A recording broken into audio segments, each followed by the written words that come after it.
तुंगभद्रा नदी के किनारे पर एक आत्मदेव नामक ब्राह्मण रहता है। ध्यान से सुनना। वहां पर एक सुंदर अनुपम नगर है। उस अनुपम नगर के अंदर आत्मदेव ब्राह्मण रहता है, हर प्रकार से संपन्न है, लेकिन कोई संतान उसके यहां नहीं है। जो उनकी श्रीमती जी है ना, हाँ, वो बड़ा सुंदर नाम है महाराज। क्या नाम है? श्रीमती धुंधली देवी। यथा नाम तथो गुणा, जैसे नाम वैसे उसके अंदर गुण है। होली में कर्कशा पतिदेव घर में घुस जाए तो महाराज तांडव होगा ही होगा। हाँ, और जब तक पड़ोसनों से भीड़ ना लेना 2 4 5, तब तक भोजन हजम नहीं होता उसको, है प्रसाद हजम नहीं होता उसको। ऐसी प्रवृत्ति है उसकी।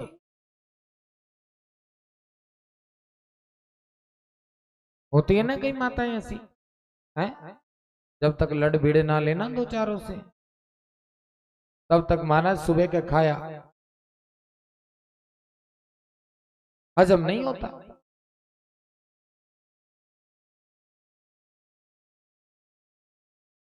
अब तो महाराज यथा नाम ततो गुणा, तो आज एक समय आत्मदेव ब्राह्मण अपने मिलने वाले इष्ट मित्र के यहाँ चले गए, और जब चल करके वहां से जाने लगे, वहां पर कुछ सामान रखा भूल गए अपना। और जब वो वापस मुड़ करके आए जाने के बाद, तो देखा जहां पर आत्मदेव ब्राह्मण बैठा हुआ था, वहां पर उनके इष्ट मित्र परम मित्र ने गोबर, गाय के गोबर से लेपन किया हुआ है।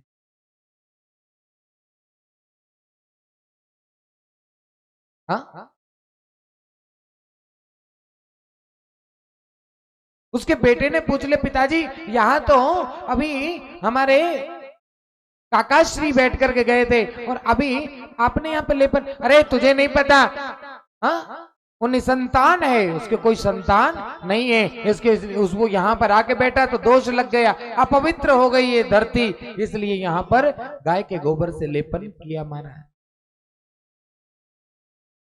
आत्मदेव ने जब ये देखा कि समाज के अंदर तुझे तिरस्कृत नजरों से देखा जा रहा है, तो आज महाराज आत्मदेव से सहन न हो सका। आत्मदेव तुंगभद्रा नदी के किनारे पर जाकर के महाराज रुदन करने लगे, अपने सिर को पत्थर पे पटकने लगे। तो सामने से एक संत आ रहे थे। संत ने देखा कि एक ब्राह्मण अपने सिर को बार बार पत्थर पे पटक रहा है, तो कहा जाता है, बाबा तुलसी बड़ा सुंदर लिखते हैं, ये संत हृदय नवनीत समाना। हाँ, संत हृदय नवनीत समाना। नवनीत क्या होता है? नवनीत क्या होता है? दाद माखन। क्या होता है? मक्खन। अच्छा, मक्खन जब दिखता है ना दूर से तो लगता है महाराज बड़ा कड़क होगा, बड़ा टाइट होगा, लेकिन जब उसके अंदर हाथ लगाओ ना उसका, बड़ा नरम होता है ना, होता है ना। हमारी जो उंगलियां हैं उसके अंदर चली जाती है। इसलिए संतों का स्वभाव कैसा है? संत हृदय नवनीत समान। नवनीत कहा जाता है मक्खन को, तो संतों का हृदय मक्खन की तरह है। दिखने में भले ही कड़क हो सकते हैं, लेकिन उनका हृदय बिल्कुल माखन के जैसा होता है महाराज।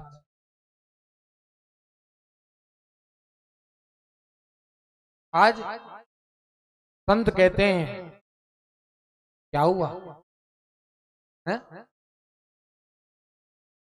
इसलिए तुम रुदन कर रहे हो, क्यों रो रहे हो, क्या कारण है? आत्मदेव ब्राह्मण कहता है, महाराज हे संत भगवान, जिसके संतान नहीं होती क्या उसको जीने का अधिकार नहीं होता? संत भगवान बोले ऐसा तो नहीं है। हे प्रभु, मैं इसलिए रो रहा हूं क्योंकि आज तक मुझे कोई भी एक भी संतान नहीं हुई है। किसी ने कहा गौ माता को पालो तो संतान होगी, मैंने गैया को भी रखा, लेकिन इधर मेरे संतान होने की बात छोड़िए, मेरी तो गाय भी पांज रह गई है। मेरी गैया को भी कोई संतान ना हो सकी, हमारी तो बात ही दूर है।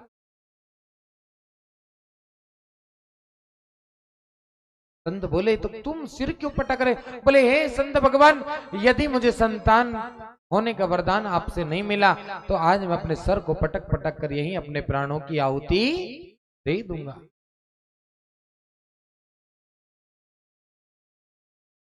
आज जब महाराज ये कहा मैं अपने प्राणों की आहुति दे दूंगा, संत बोले अच्छा जरा एक काम करो, अपना मुख ऊपर की ओर करो। हाँ, संत ने मुख ऊपर की ओर कराया और जैसे ही ऊपर की ओर मुख कराया, महाराज क्या देखा? संत कहते हैं आत्मदेव तुम तो एक जन्म की बात करते हो, तुम्हारे तो 7 जन्मों तक कोई संतान का योग ही नहीं है।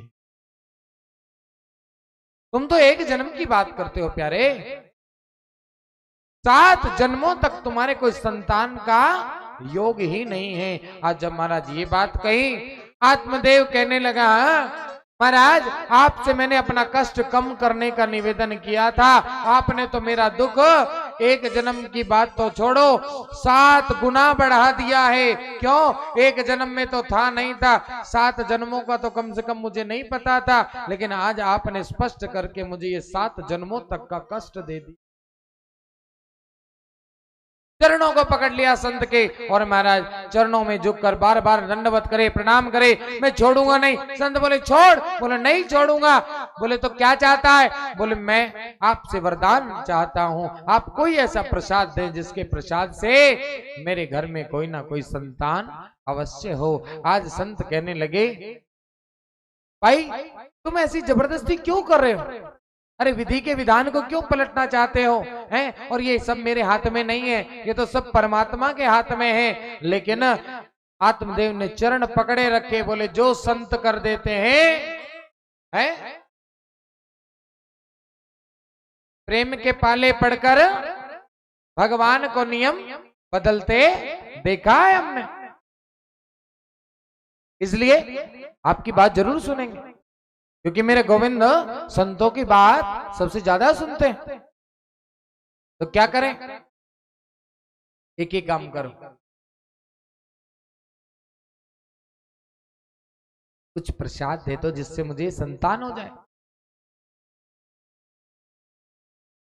संत भगवान बोले हम ऐसा नहीं करेंगे। तो बोले यदि आपने ऐसा नहीं किया तो आप ही के सामने सर पटक पटक कर अपने प्राण दे दूंगा और ब्रह्म हत्या का दोष आपको लगेगा। मारे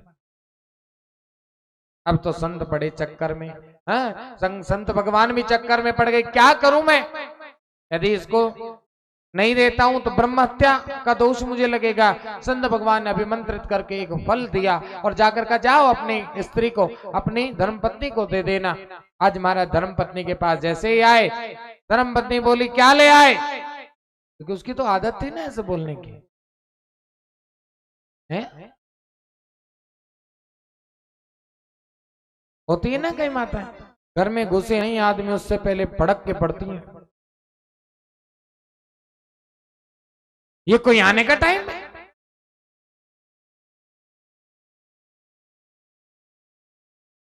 ऐसा करो तुम जाओ बाहर और जो ड्यूटी भाई साहब निभाते हैं ना वो तुम निभा कर आओ, फिर पता चलेगा कितना टाइम लगता।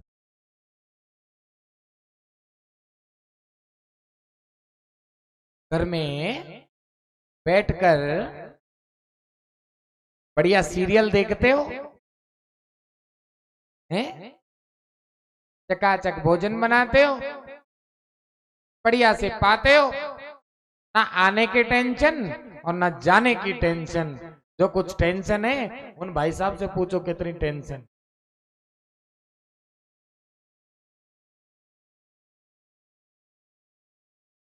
जब भी पति देव घर में प्रवेश करें उस समय माताओं को चाहिए जितना प्रेम तुम्हारे अंदर हो उससे भी 2 गुना बढ़ा करके अपने पति देव के लिए जल आदि की व्यवस्था करके उनके सम्मुख प्रस्तुत होना चाहिए। यही सनातन धर्म सिखाता है।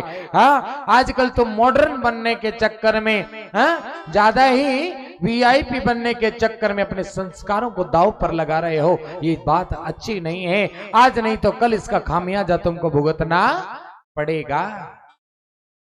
नहीं, अब मत बजाना, क्योंकि तुम्हारे मतलब की बात नहीं है ना।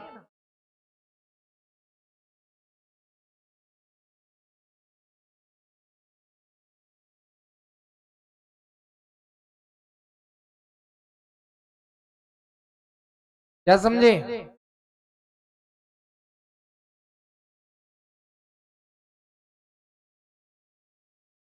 घर की स्त्री गृह लक्ष्मी होती है। क्या होती है?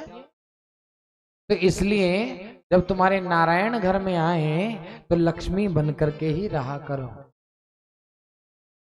आपके स्वरूप को देख करके उनका मन, उनकी चिंताएं दूर हो जाएं। जब आप प्रसन्नता से उनके साथ व्यवहार करेंगे तो आधा दुख उनका अपने आप खत्म हो जाता है, आधी टेंशन उनकी खत्म हो जाती है। क्योंकि भाई साहब जब ऑफिस से निकलते हैं ना, तो वो यही सोच के निकलते हैं, न जाने उनका अभी कैसा मिलेगा है।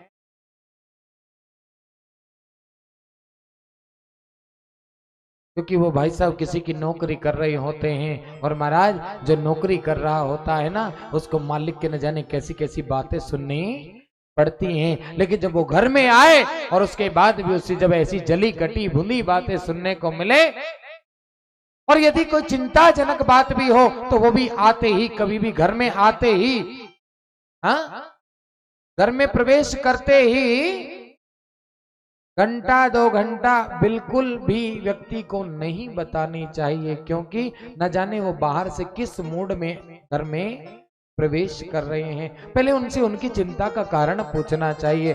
उसका समाधान आपके पास है तो दीजिए, नहीं तो यही कह करके विचार कीजिए भगवान सब अच्छा करेंगे, आप क्यों चिंता करते हैं। क्योंकि सहारे से जिंदगी पार हो जाती है, और जिसको सहारा न मिले वो टाइटैनिक जैसा जहाज भी डूब जाता है। महाराज सब्सक्राइब करें हमारे YouTube चैनल साधना गोल्ड को और पाएं वीडियो सबसे पहले। और हाँ, बेल आइकन दबाना ना भूलें।